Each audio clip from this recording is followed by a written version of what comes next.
Hello and welcome to another fanfiction reading. It is I, DirkSymphony777. As always, I'll be leaving link to the story in the description. Please like, subscribe, and leave a comment in the comment section below on your thoughts of the story, as well as any future ideas you want me to do for later videos.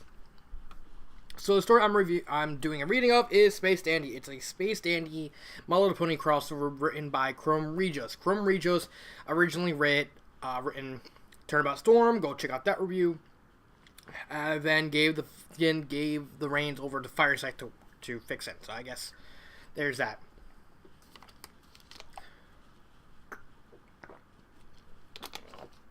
Dang it. Fourth time. See if I get this right this time. So let's get started. Somewhere in the far regions of space finds Space Dandy, an intergalactic alien hunter, along with his two companions.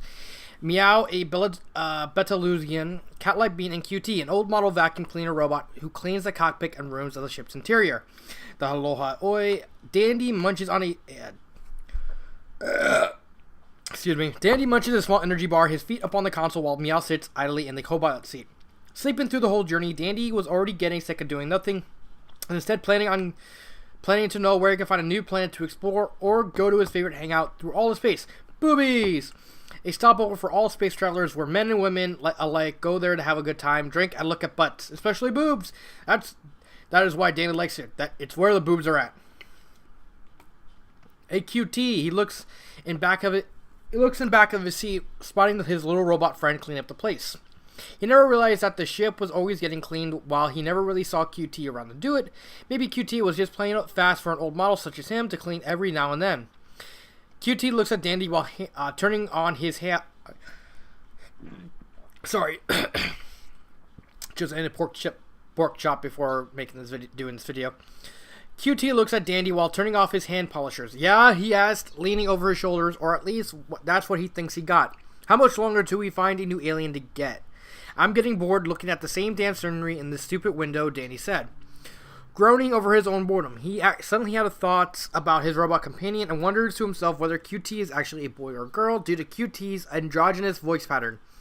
Although he had owned QT for a long time now, he hadn't actually figured out QT's gender for that matter.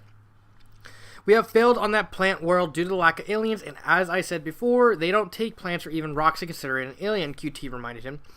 Their last trip was a complete bust since the aliens they met there proved completely worthless in bringing them to get identified. Yeah, well, he's about to say something, but Dandy stops himself, knowing very well what QT had said was true. Their last trip was a bust, so he just snorted and sat back. Whether just tell me what's the closest planet there, then we could continue our search there. He said, finishing off his bar, then throws away the wrapper behind him, unknowingly hitting QT on the head.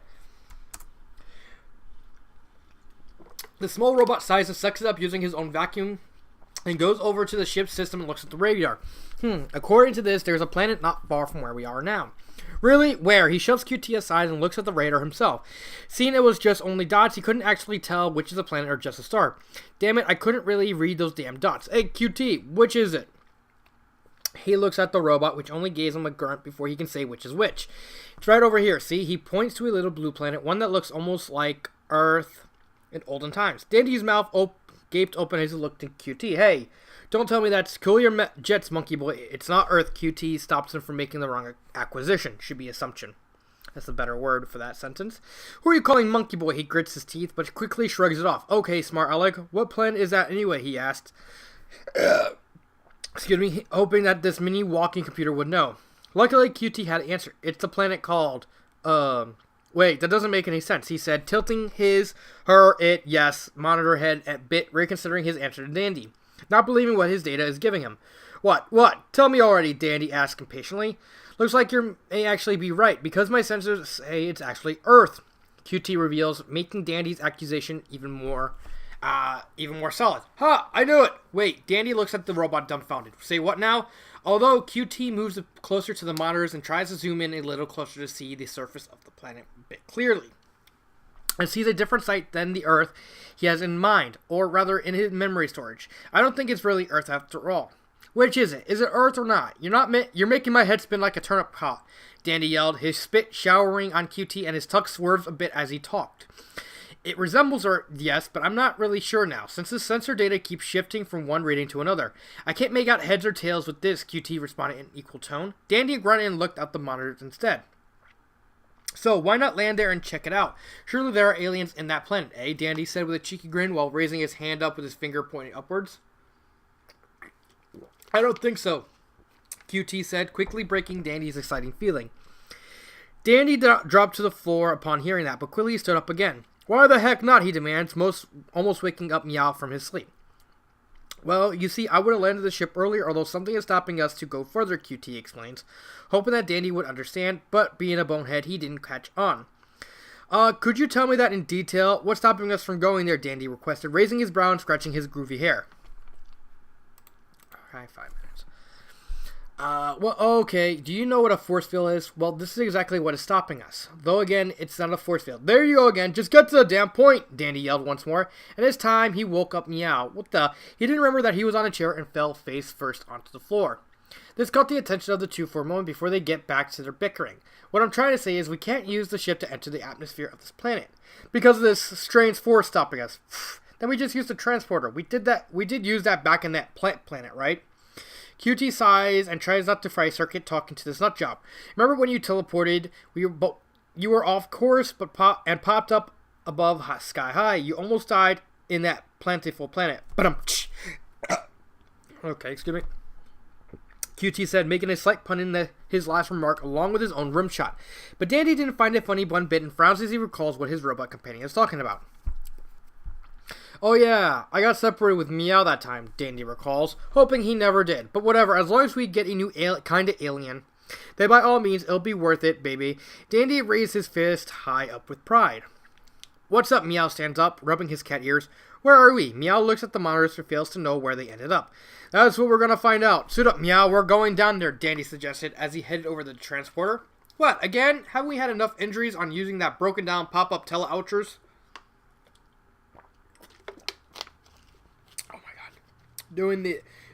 Talking all this over and over again does a number on your throat. Meow grows as he follows Dandy sluggishly. Oh, quit your whining, Dandy snaps. Besides, aren't cats supposed to land on their feet?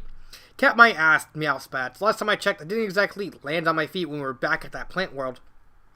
Blah, blah, blah. Let's get this over with already. That is, if you want to see more boobies, Dandy lets out a smug grin. Boobies, you say? Meow rubs his chin. After a second or two, Meow grins and nods. Okay, let's get this show on the road. He runs over to the other transporter and stands there.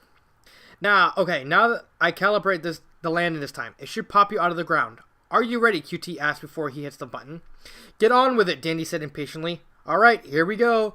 QT punches the button and the two disappear in a flash, leaving QT alone on the ship to monitor them from here, but then, I think popping out of the ground might be too literal, QT, hoping that nothing would backfire at his calibrations at the transporter.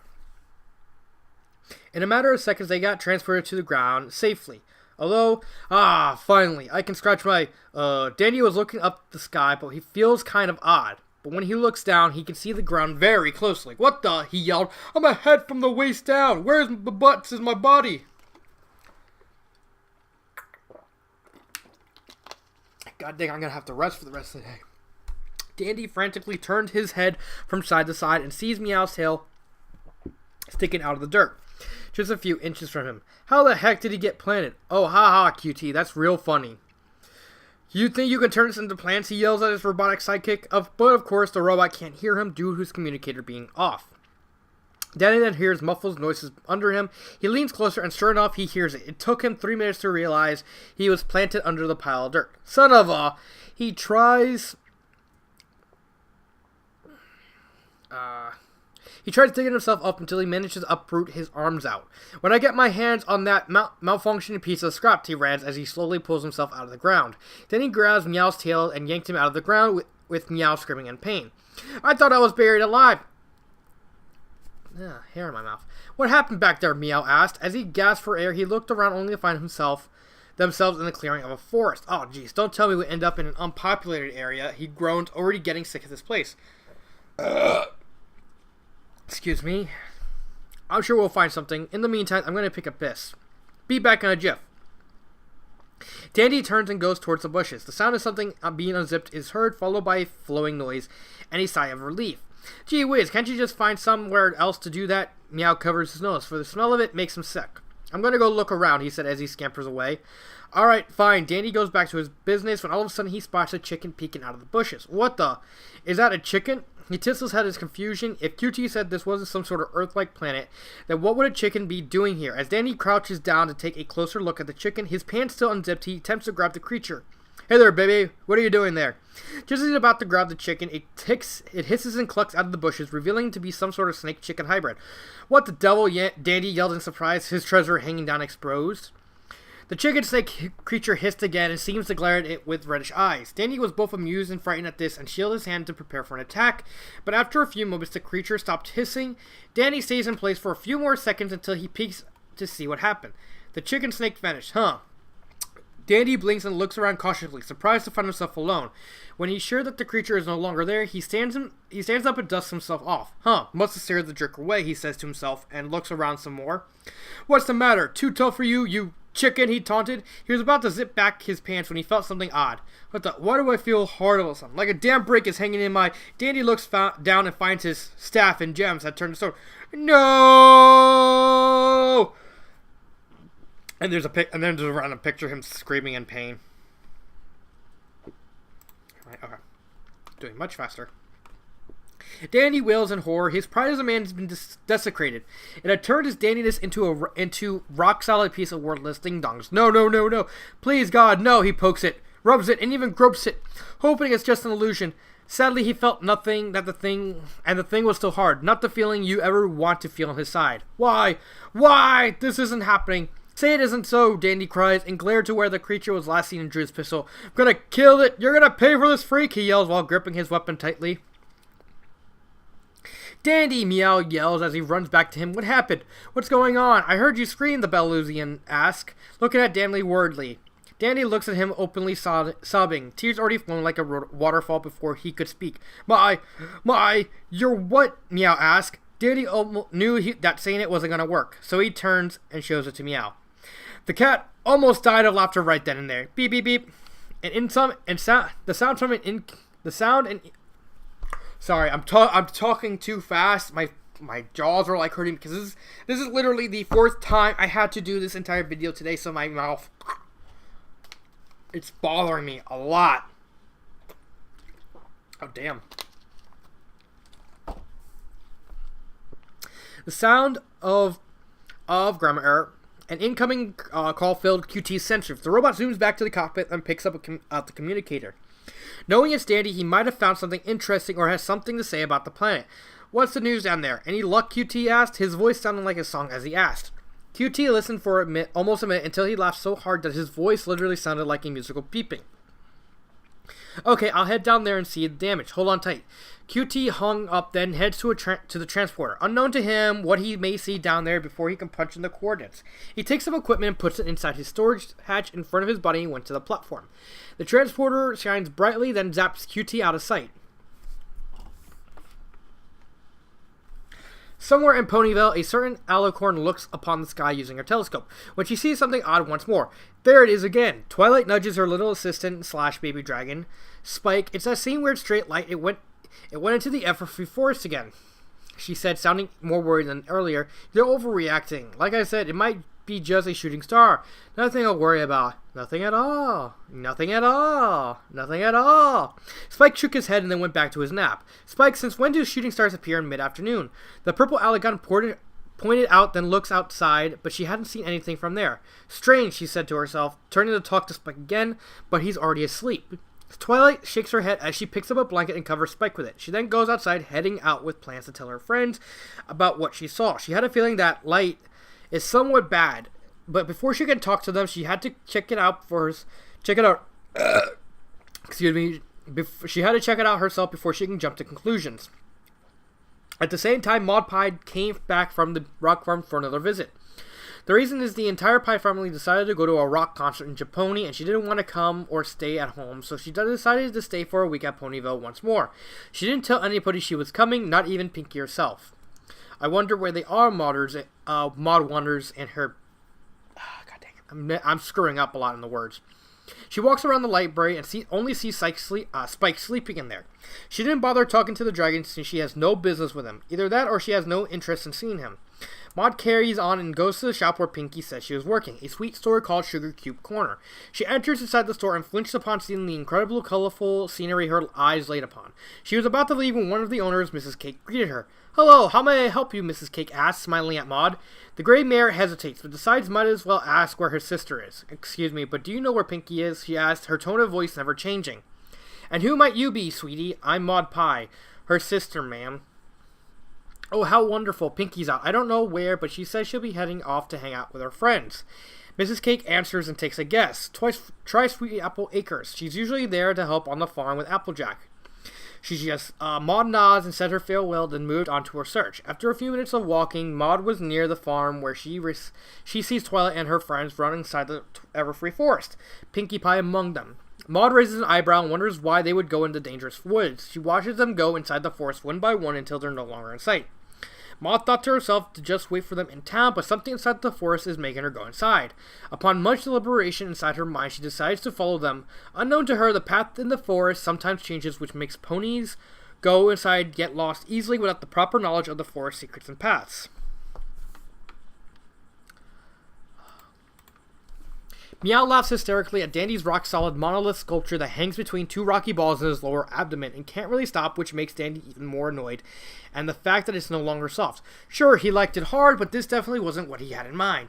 "At least the girls won't see that horrendous piece of heart," Meow said between guffaws. "Can it, Wingnut?" Dandy snaps.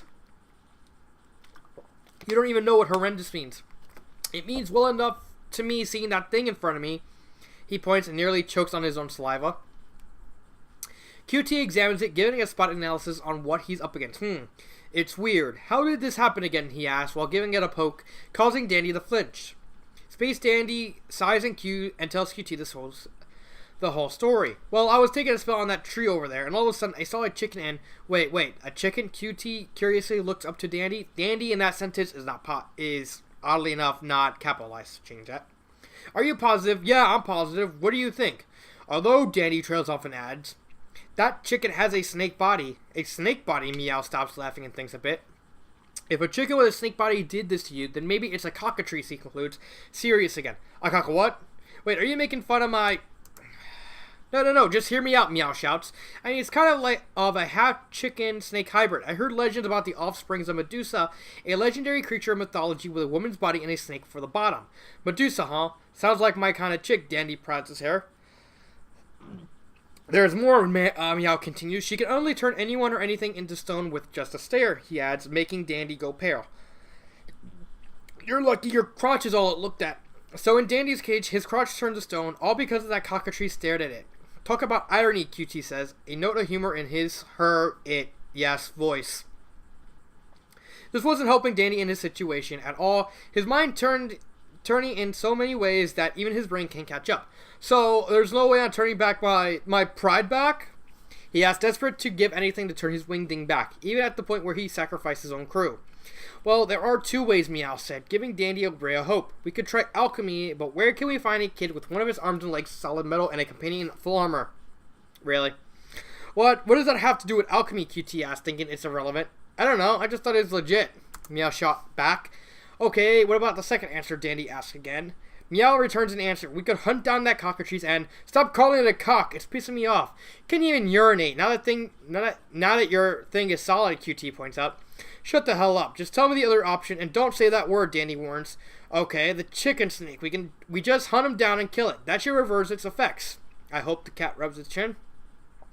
"You hope?" Dandy raised an eyebrow. "What do you expect? I only read about them in books, so cut me some slack," Meow yelled. "And put that thing away. You're making me uncomfortable."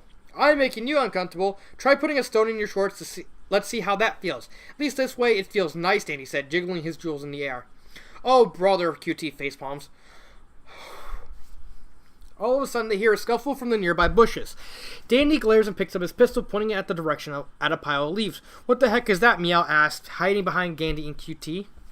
Probably our little saboteur, guessing it could be that snake. Dandy walks in closer. "Come on out," he yells. QT steps forward as well. "Be careful. You don't want anything more to become stone now," he said, about to turn back. Just as Dandy was about to pull the trigger, something surprising came out of the bushes. It's a horse! A slightly gray horse with a darkish purple mane. The hell? Dandy looks at it curiously, and the horse did so as well. Though it didn't seem surprised by Dandy or his companions. It neighed for a bit as if the horse was asking something, though it didn't seem to be making any sense for the three. So it can talk. Hold on. Dandy adjusted his universal translator bracelet, then sets it on the language that this horse said. Okay, what did you say again, Sandy asked. I said, who or what are you, it asked again. Apparently a female, judging by its tone of voice. Dandy smiles and stands up. I'm Dandy, but you can call me Space Dandy. And these are my crew, Meow and QT. He introduced his crew and himself to the horse. Oh, I'm Maud. Sorry to disturb you. It simply says before turning away. Wait, Dandy stops before she can run off. What are you? Are you a horse or something? He asks her. That obvious, she raises an eyebrow. Kind of, but I prefer to be called a pony. She corrects him. I see. Hey, you haven't seen a snick chicken looking animal around come by here, have you? Dandy asks, not questioning that he's talking to an animal, that she's wearing clothes, since he's seen and spoken to many different animals and aliens across the galaxy. A what? She tilts her head, wondering what this strange creature was asking from her. A snake with, forget it. Obviously, you don't know what we're talking about, baby. He shrugs and looks at his crew. Come on, crew. Let's jet. Let's find a place to crash for the night, he says as they walk off. Maud looks at them as they walk off. Then in that moment, she suddenly notices something that can make her facial expression change forever. A rock that she had never seen before. A rare find. Stop, she yells, making the trio look back at her. I know a place where you can stay, she suggests quickly and in a huff. Danny looks at her with, looks at the two with him and raises an eyebrow. Say what? They ask in unison. Maud sucks her lip and then repeats, I know where you can stay for the night. Wait, is there a town here? QT said, surprised by that his own source of information betrayed him.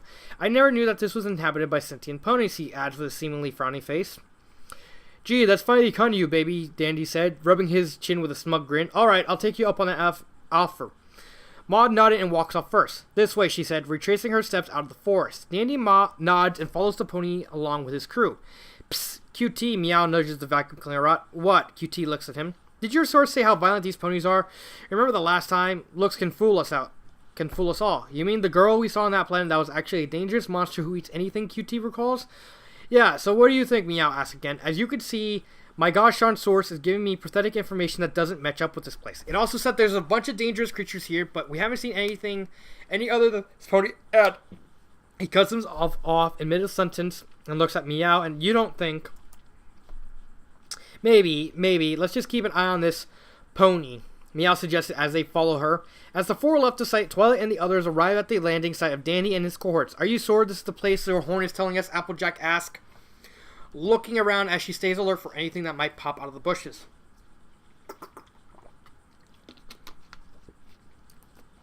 Let me see how long this is.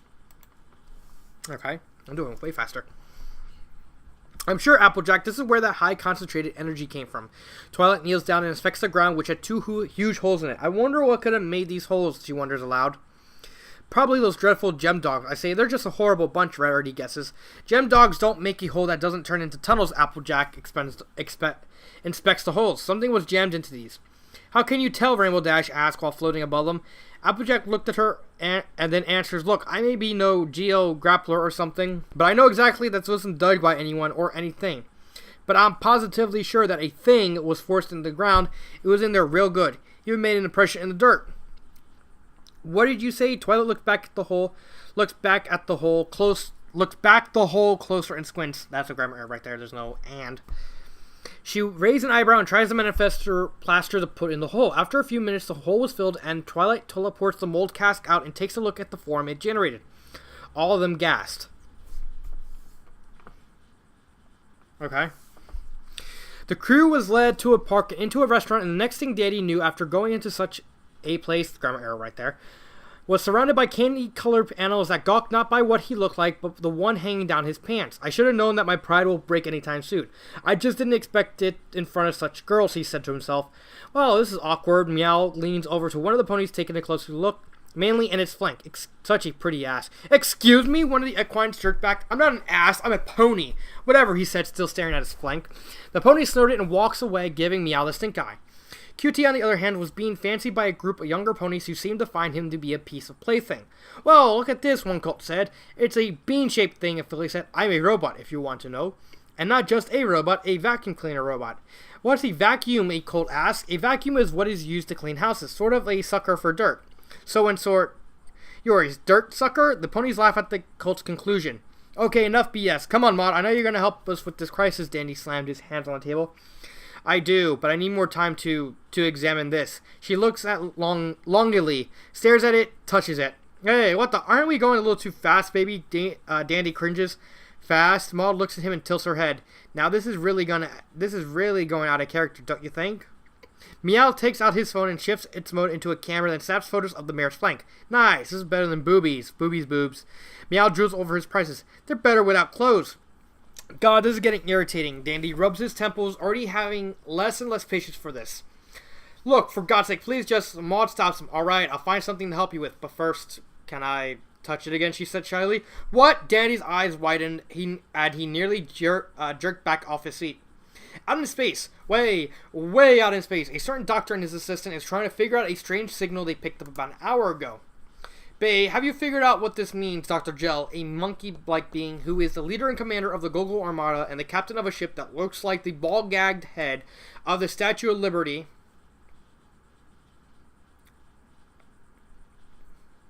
I have no words for that.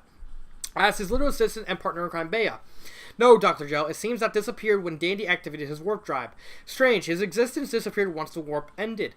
Warp drive, Dr. Gel raised an eyebrow. Bay, not to be rude, but I should have known that if they used their warp drive, we have the sensor to detect that, ever since we hid that darn tracking device in his fuel engine 5 years ago. If they didn't warp, what did they use then? Bay asked further. Maybe they used their teleportation device, the simian genius speculates. Since it's the only logical thing he could think of. Dr. Joe rubs his chin and then thinks of what Bay has said about Danny's existence being erased. Do you think it got obliterated by something unforeseen? I hope so. That way we won't be bothered by his company in space anymore. Bay replies, looking at the monitors next. Maybe we can't, but we can't take any chances. Can you trace that unknown signal to the last place it was activated? Dr. Joe asked. Certainly, Bea tinkers with the keyboard and punctures some buttons. Their ship starts to mobilize and roars forward into deeper space. Back in Ponyville, Dandy ran for his dear life as a crazed pony chased after him. Meow and QT closely behind their leader while Dandy runs like a maniac. Meow dodges trees swiftly while paying attention behind him, seeing the pony was still gaining on him. The heck, man? What's with her and Stones anyway? Meow asked hysterically. I don't know, but this isn't what I dreamed up ever in my stinking life, Dandy yells back, nearly tripping over his own foot. Please, I just want to feel more, Maud yelled at them, obsessed by that rare rock formation, wanting to either bother it and look at it, or cut it and claim it as her own. QT zooms past Dandy and said to him, She's getting close. We need to hide. Dandy looks at him and wants to consider that plan, but due to the distance between his friends and that pony, it's nearly impossible. It's a miracle that this guy had thought of that rather than jumping the gun. Dandy was about to say something when he felt like he wasn't walking on anything. Looking down to see he's already in midair, same as the two behind him. Oh crap, he grabs QT's body, but QT grabs Meow's feet as the Belarusian clings to the cliffside. What the hell, he yells in fear, looking down at Dandy. You jerk, why weren't you paying attention to the damn road? There is no road, you idiot. Why would I watch out for that? He yells back, completely not getting the point. Do you really have to argue now, QT wells as well? At the edge of the cliff, the pony stops and sees them clinging to the cliff edge for dear life. She licks her lips and grins. Come on, grab my hoops. I'll help you up. She offers, looking really eager and excited. She was one yank away from her prize. Dandy, what now, Meow, who was on the precipice of decision, asked his leader. Dandy looks down, then back at the pony who was offering help, yet was drooling while staring down at his crotch. He almost cried at what he was thinking inside his little mind. He can't believe this. Here, a pony alien was begging to rub and stroke his treasures, and he was having second thoughts? It was a dream come true, and for once in his miserable lifetime, the great womanizer of 7 galaxies doesn't want a girl that was obsessed with his mummer to rub it. At least not in this form. With that, Dandy makes a hard choice, my bad. He climbs up and gave Meow a hard punch at the groin, making the cat squeak and yell in pain, causing him to let go and fall. The pony tries to grab his paws, but it was too late. They fell down the cliff about 200 meters something. Below, it made a slight popping noise like a drip in a sink. Twilight, it looks like We've been looking for hours. Can't we just leave well enough alone? Already asked, looking quite thirsty.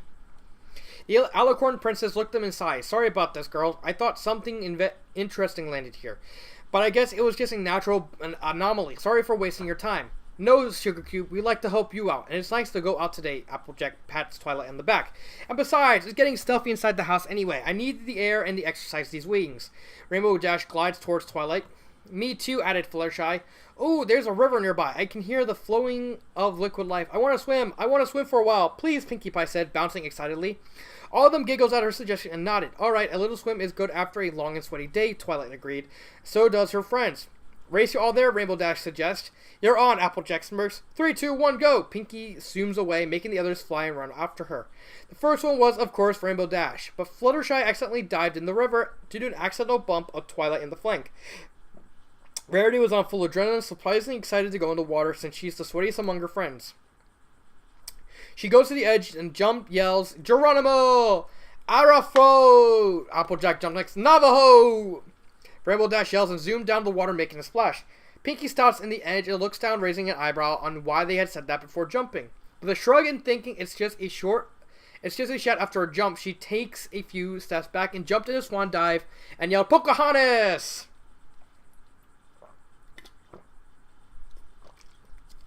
Dang it.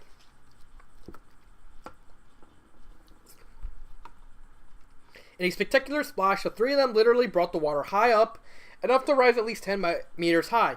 The friends played and laughed in the water, having the time of their lives. That changed when a certain party pony felt something with her hooves. What the? She looks down and saw a puffed up looking face with swirling eyes and looks like it's about to drown. Duh, and it's not alone. Oh, sweet hay and tea. What the fungus?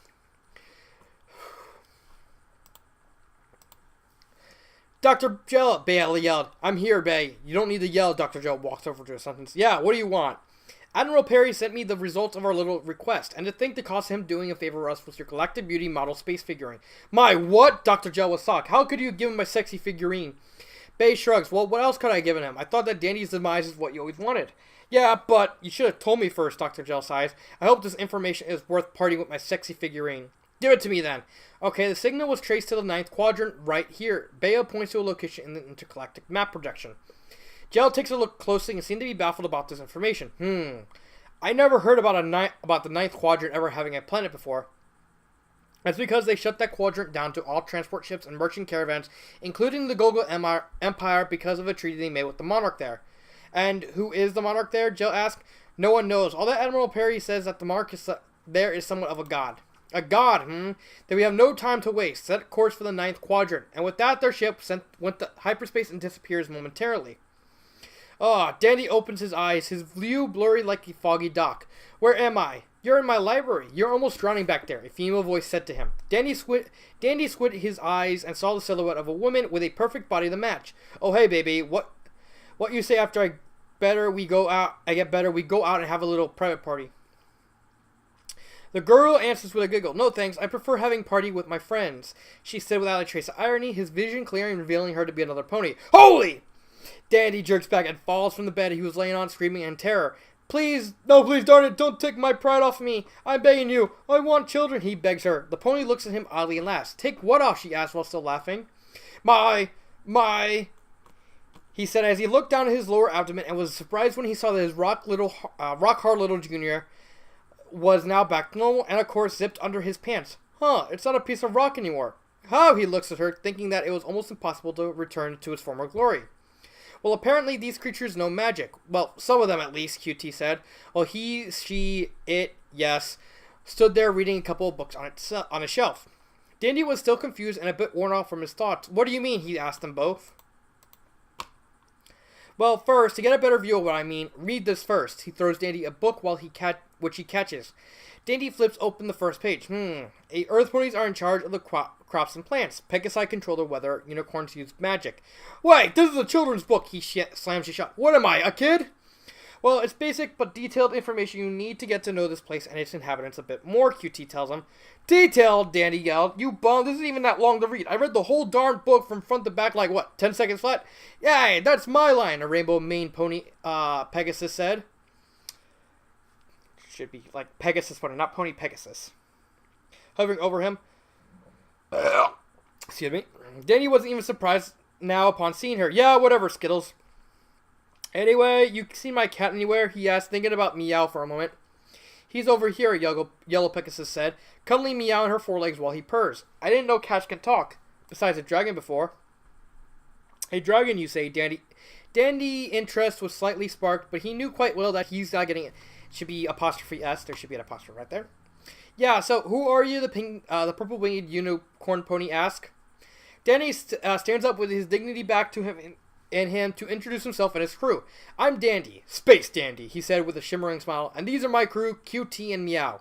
I'm Twilight Sparkle, the winged unicorn introduced herself as well, and these are my friends, Applejack, Rarity, Fluttershy, Rainbow Dash, and Pinkie Pie, she said, pointing to each individual. Dandy looks at the orange one, then at the white one, the multicolored one, and the pink one. Oh, you do realize that your name sounds like desserts or flavors of ice cream, right? Ice cream? What flavor am I? Pinkie asked. Dandy isn't quite sure why she asked him that, but might as well give an obvious answer. Pie flavor? Ding! Yummy! Pinkie explains. Yeah, he grins placatingly at her, not wanting any more unnecessary attention. Look, Twilight Sprinkle, I really appreciate all you did for me and my crew for rescuing us from that lunatic and returning my great pride to its natural glory. But we really need to go, he says to her, having already had enough of this crazy world of magical ponies and rock-obsessed mares. Twilight raised an eyebrow and thinks to herself, what did Princess Luna ever do to you?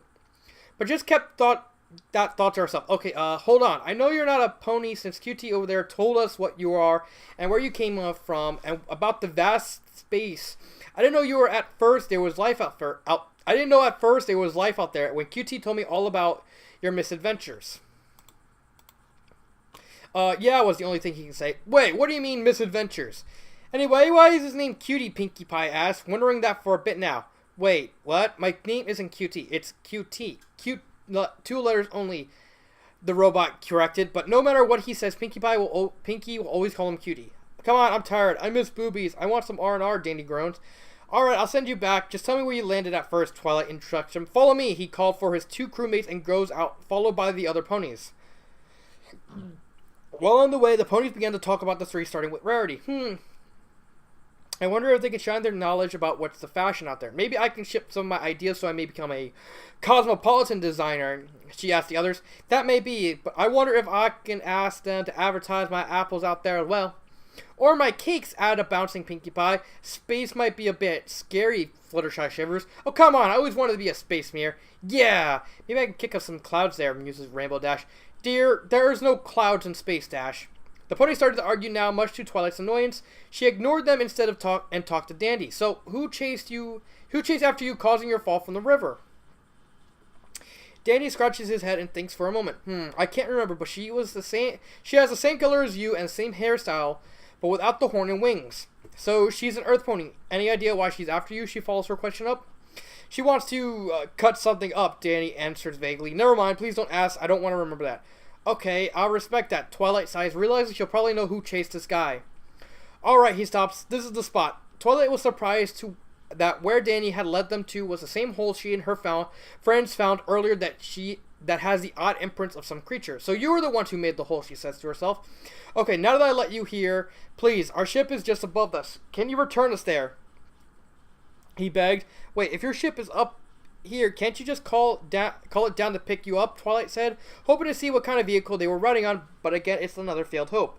Oh, we would if it weren't for that strange barrier that's keeping it up there, QT said. Strange barrier? Rarity asked, getting her attention back at the three.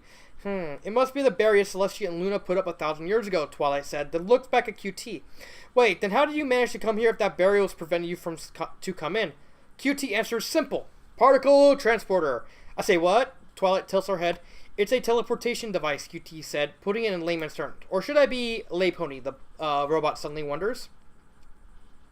I really need to know more about these things, Twilight sighs. Time is money, sweetheart. We need to get going. Dandy points up. Twilight sighs and nods. Alright, stand together then. Hey, thanks for everything. If you need any help, look me up. Dandy tosses them an iPad. Twilight was fascinated by this device and takes it. Thanks, I'll keep that in mind, Twilight said as she cast the spell to fling him back upwards to the sky. Dandy strikes a pose as he slowly disappears until finally he's gone. It's he. You typed in his. Well, that's that, Rainbow Dash huffs. I wish they had more time to tell me about their culture, rarity, size, and disappointment. Twilight looks at the device and tinkers with it for a bit. Maybe they'll come by next time they're around, Twilight said as they walked off. Wait, what did he mean by boobies earlier, Twilight? Pinky asked curiously. Man, probably another of their crew. They have weird names, though, Rainbow Dash notes as they all nodded while walking back to town. A bit later, Maud was panting as she stopped... was panting as she stops on the spot where Dandy was sent back to his ship. She stomps her hooves and pouts, not able to get what she wished for. She dragged herself away sadly, planned to go back home. Dandy, Meow, and QT materializes back to their ship and gave out a yell of relief. Yeah, finally, I missed you, Shippy, he said, kneeling down to the floor and kissing it a few times. You know, now that I think about it, I haven't really used my dandy gun during our time down there. He thinks for a moment and shrugs off. Come on, QT, fly us back to boobies, he suggested while smiling wildly as he sits back his there should be an in right there. Back his recliner. Aye aye, QT agreed, and sets course back to boobies in a flash. At the same time, Dr. Gel and Bea just missed the dandy by a millisecond and popped at the top of the planet where the Aloha Oi... I thought it was OE. That's what it said at the beginning. Used to hover not long ago. Is this the place, Dr. Gel asked, checking the monitors next to Bea. Yes, we're here, and that's the planet down there, Bea points. Oh, what are you waiting for? Land this thing so we can check him there, Gel ordered, but Bea shook his head. Why not? Gel demands to know. I would, but something is preventing us from landing to that planet. See? He showed him that the landing hub had frozen. The ship can't set down on the planet. Then how in the name of Gogo are we going to go down there to check things out? Bea thinks for a moment, then comes up with a plan. They should say comes up with a plan, not of a plan. What about the portal gate you've been working on? She said. You said so yourself. It's fully armed and operational. Bea suggests. Dr. Gel nods and raises his hand and said, Prepare the gel portal! He orders his crew and they do so. Gel portal? Bea raises an eyebrow. What? I made this thing and I can name it anything I want. Am I right? Besides, it's sexy this way. Gel grins and flares his nose while puffing up some steam out of it. Whatever you say, Bea just sighs and walks off towards the portal. Gel follows him and enters first without another word. The portal flashed as he entered while Bea watched. He then entered a second later after his boss went in and ended up on an Earth-like surface. Dr. Gel, he looks around but can't seem to find his boss. Suddenly, a scream filled the area as Bea looks over and ran towards the source of that sound. He reaches a clearing and sees Dr. Gel standing there. He was facing away from him. Dr. Gel, what's the matter? Bea asked. My sexy gems, Gel said, looking at him while shivering like a leaf. You're a what? Bea walks closer and sees what he means. Good lord, man! I was taking a leak when a damn chicken snake popped out of nowhere and turns this into a monstrosity. Gel points down at his belugas. Of the entire darn places of my body, why this? He weeps openly. I'm sure we'll figure something out. Let's go back in the ship. And Bea stops mid-sentence when he spots a small horse looking at them. By the looks of it, it seems to be female. The horse then looks down and sees something that made her grin. For some reason, Bea wasn't feeling comfortable with her presence. The horse walks over to them while still wearing that grin, then points to the petrified thing and says to them, Can I help you with that? So that's Space Dandy, and I actually liked it. I really liked that whole joke when Dandy's groin was turned to stone and you actually show the face like. So on a scale of 1 to 5, I would